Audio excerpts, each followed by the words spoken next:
이탈리아의 피렌체나 체코의 프라하 같은 중세 유럽 도시들을 여행하거나 영상을 통해 접하며 감탄해 본 적 있으신가요? 그 당시 고려나 조선의 풍경에 비해 유독 화려하고 웅장한 중세 유럽의 도시들은 사실 14세기 유럽을 휩쓴 흑사병과 깊은 관련이 있습니다. 수많은 목숨을 앗아간 이 참혹한 비극이 역설적이게도 인간의 몸값을 올리고 유럽의 경제 구조를 통째로 바꾸는 리셋 버튼이 되었기 때문입니다. 흑사병이 닥치기 전 유럽은 약 300년 동안 유례없는 인구 증가와 경제적 팽창기를 겪었습니다. 8세기에서 10세기 사이 유럽은 바이킹, 마자르족, 이슬람 세력의 끊임없는 침입으로 혼란스러웠으나 11세기에 접어들며 이러한 외부의 침략이 잦아들었고 정치적 안정이 찾아오면서 매우 평화로운 시기를 맞이하게 됩니다.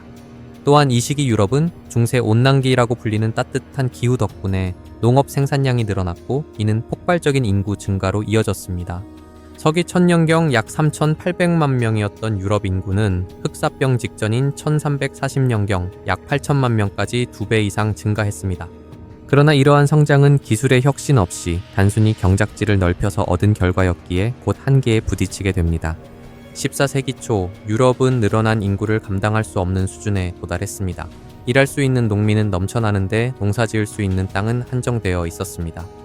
식량 증가율에 비해 인구가 기하급수적으로 늘어나는 현상인 멜서스의 함정에 빠져든 상태였습니다. 이 상황에서 노동력의 공급은 수요를 압도적으로 초과했습니다. 노동이 흔해지자 노동자의 가치는 바닥으로 떨어졌습니다. 당시 농노제로 운영되던 유럽에서 영주들은 농노가 죽거나 떠나도 언제든 대체할 사람을 구할 수 있었기에 자신의 농노들을 소모품처럼 대했습니다. 농노들은 생존을 유지하는 것조차 힘겨운 수준의 보상만을 받으며 영주에게 철저히 예속되었습니다. 결과적으로 인구 과잉은 노동자의 협상력을 완전히 소멸시켰고 유럽 경제를 저임금과 저효율의 늪에 빠뜨렸습니다. 이처럼 불안정한 구조 위에 1347년 인류 역사상 가장 치명적인 질병인 흑사병이 상륙합니다. 흑사병의 원인균인 페스트균은 중앙아시아 초원지대에서 발생한 것으로 추정됩니다. 이 균은 벼룩을 매개로 쥐를 감염시키며 이동했는데 당시 몽골 제국이 건설한 실크로드는 역설적이게도 병균의 고속도로 역할을 했습니다. 유럽에서의 결정적인 전파 사건은 1347년 크림반도의 무역항 카파에서 일어났습니다. 도시를 포위하고 있던 몽골군 내부의 역병이 돌자 그들은 흑사병으로 죽은 사체를 투석기에 실어 성벽 안으로 던졌습니다. 인류 최초의 생물학전이라 불리는 이 사건으로 도시 내부까지 병이 퍼졌고 이를 피해 배를 타고 도망친 제노바 상인들이 유럽 각지로 병을 옮기게 되었습니다. 1347년 10월 시칠리아의 메시나 항구에 도착한 상선들을 시작으로 병은 무섭게 퍼졌습니다. 1348년에는 이탈리아 전역과 프랑스 마르세유, 1349년에는 영국과 독일, 1350년에는 스칸디나비아와 러시아까지 도달했습니다. 당시 유럽은 활발한 해상 및 육상 무역 네트워크를 갖추고 있었기에 병의 확산 속도를 막을 방법이 없었습니다. 흑사병이 정점에 달했을 때 유럽은 인구의 약 3분의 1에서 절반을 잃었습니다. 이 거대한 죽음은 사회와 제도를 완전히 마비시켰습니다. 당시 유럽의 도시들은 인구 밀도가 높고 하수 처리 시설이 없어 매우 비위생적이었습니다. 흑사병에 감염되면 겨드랑이와 사타구니에 검은 종기가 돋고 심한 고열에 시달리다 4일에서 5일 내에 사망했습니다. 현대의 코로나19와 같은 전염병과는 비교도 할 수 없는 치사율이었습니다. 관리들은 시신을 수거하는 것조차 포기했고 도시 곳곳에는 시체가 산더미처럼 쌓여갔습니다. 흑사병이 유럽에 끼친 가장 큰 사회적 임팩트는 기존 시스템에 대한 불신이었습니다. 신의 보호를 강조하던 교회는 성직자들이 먼저 죽어나가자 아무런 대책을 내놓지 못했습니다. 법을 집행하고 질서를 유지해야 할 영주와 판사들도 도망치거나 죽었습니다. 부모가 자식을 버리고 아내가 남편을 돌보지 않는다는 기록이 남을 정도로 사회적 연대는 파괴되었습니다. 이 과정에서 사람들은 기존의 봉건적 질서나 종교적 가르침이 자신들의 생존을 보장해주지 않는다는 사실을 깨달았습니다. 유럽의 인구가 급속도로 줄어들고 살아남은 사람들은 어느 정도 면역력을 갖추게 되면서 흑사병도 점차 소멸의 과정을 겪었습니다. 1350년대 초반 병이 잦아들자 유럽은 전례 없는 노동력 부족 현상에 직면했습니다. 일할 사람이 사라지자 노동의 가치는 상상할 수 없을 정도로 치솟았습니다. 영국의 기록에 따르면 흑사병 이후 농업 노동자의 실질 임금은 이전보다 2배에서 3배까지 폭등했습니다. 이제 영주들은 농노를 강압적으로 부리는 대신 그들을 모셔오기 위해 높은 임금과 더 나은 대우를 제안하며 경쟁해야 했습니다. 공급이 수요보다 훨씬 적어진 시장 논리가 지배 계급의 권위를 압도한 것입니다. 실질 임금이 2배에서 3배로 폭등하면서 살아남은 서민들의 삶은 단순히 굶주림을 면하는 수준을 넘어섰습니다. 소득의 증가는 가장 먼저 식탁의 혁명으로 나타났습니다. 흑사병 이전 유럽 농민들의 주식은 칼로리만 높은 호밀과 보리였습니다. 하지만 임금이 오르고 곡물 가격이 안정되자 사람들은 단백질 중심의 고부가 가치 식품을 찾기 시작했습니다. 소고기, 돼지고기, 양고기 소비량이 급격히 늘었고 버터와 치즈 같은 유제품이 대중화되었습니다. 이러한 변화는 동시대 동아시아와 비교하면 더욱 뚜렷하게 드러납니다. 당시 중국 왕조나 조선시대의 한반도는 쌀과 잡곡 위주의 채식 식단이 절대적이었고 육류는 지배계급이나 특별한 날에만 맛볼 수 있는 희귀한 자원이었습니다.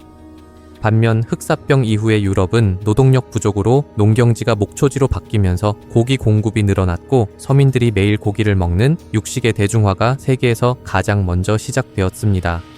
우리가 오늘날 유럽 여행을 가서 느끼는 중세도시 특유의 웅장함과 세월이 멈춘 듯한 견고함은 사실 흑사병이 만든 경제적 결과물입니다.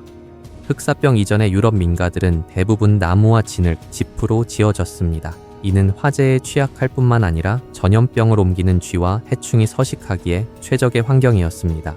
흑사병을 겪으며 위생의 중요성을 깨달은 사람들은 더 이상 진흙집에 살려 하지 않았습니다. 또한 인구가 줄어들면서 한 사람에게 집중된 상속 재산은 견고한 집을 지을 수 있는 자본이 되었습니다. 사람들은 나무 대신 고급 건축 재료인 벽돌과 석재를 사용하여 집을 짓기 시작했습니다. 돌로 만든 집은 쥐의 침입을 막고 화재로부터 안전했으며 무엇보다 수백 년을 견딜 수 있을 만큼 튼튼했습니다. 우리가 현재 유럽에서 감탄하며 걷는 500에서 600년 된 구시가지의 건물들이 지금까지 보존될 수 있었던 이유는 당시 사람들은 비싼 노동 비용을 들여서라도 한 번 지을 때 제대로 짓는 석조 건축에 막대한 자본이 투입됐기 때문입니다. 즉 유럽 여행의 묘미인 중세 유럽의 도시들은 역병이 남긴 부와 위생관념이 결합해 탄생한 유산인 것입니다. 영국과 프랑스 등 서유럽에서는 노동력 부족이 농민의 협상력을 높였습니다. 십자군 전쟁을 거치며 서유럽에서는 도시가 발달해 있었기에 농민들은 영주가 부당하게 대우하면 도시로 도망쳐 임금 노동자가 될 수 있었습니다.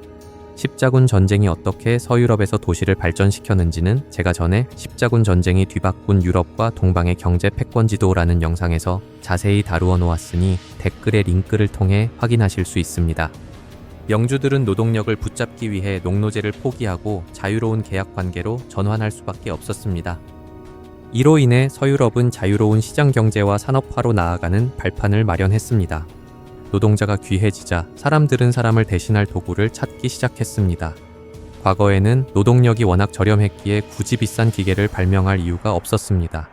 하지만 이제는 기계에 투자하는 것이 사람을 고용하는 것보다 경제적으로 유리하게 되었습니다. 필사공 수십 명의 몫을 해내는 구텐베르크의 인쇄기, 노 젓는 사람을 줄이고 바람의 힘을 극대화한 대형 범선 등이 이 시기에 경제성을 인정받으며 비약적으로 발전했습니다. 이러한 기술적 우위는 훗날 유럽이 전 세계를 무대로 하는 대항해 시대를 여는 밑거름이 되었습니다. 또한 죽음의 문턱에서 살아 돌아온 이들은 내세보다 현재의 삶에 집중했고 이는 인간의 존엄성을 강조하는 인본주의와 르네상스 문화의 탄생으로 이어졌습니다.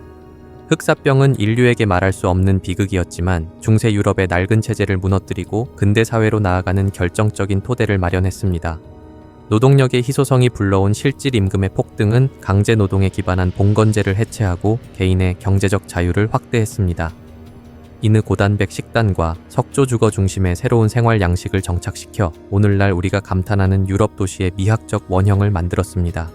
또한 비싼 인건비를 대체하기 위한 기술 혁신과 신중심에서 인간 중심으로의 가치관 변화는 유럽이 이후 전 세계를 무대로 패권을 쥐게 된 핵심 원동력이 되었습니다.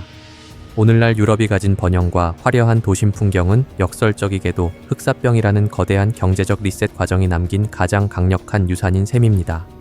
영상을 시청해주셔서 감사합니다. 여러분은 이번 영상을 보며 어떤 생각이 떠오르셨나요? 여러분의 생각을 댓글로 알려주세요.